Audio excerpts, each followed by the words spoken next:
Hello భయ్యా, నమస్తే. Welcome to Tirupati series part 2. మేమైతే తిరుపతి వెళ్ళడానికి గుంటూరు నుండి వందే భారత్ ట్రైన్ అయితే బుక్ చేసుకున్నాం.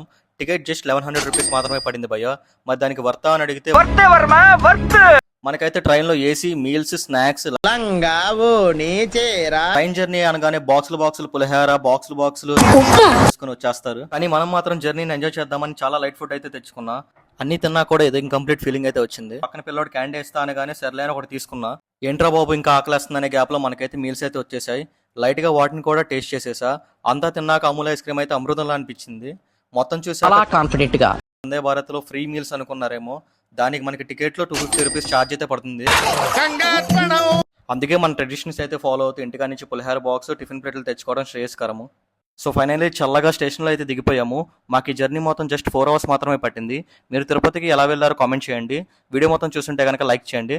సో పార్ట్ 3లో మనం తిరుపతి మెట్లు అయితే ఎక్కబోతున్నాం. ఆ వీడియో అయితే చాలా అంటే చాలా బాగుంటుంది. ఫాస్ట్గా సబ్స్క్రైబ్ అయితే చేసుకొని బెల్ నోటిఫికేషన్ ఆన్లో పెట్టుకోండి. Thank you very much.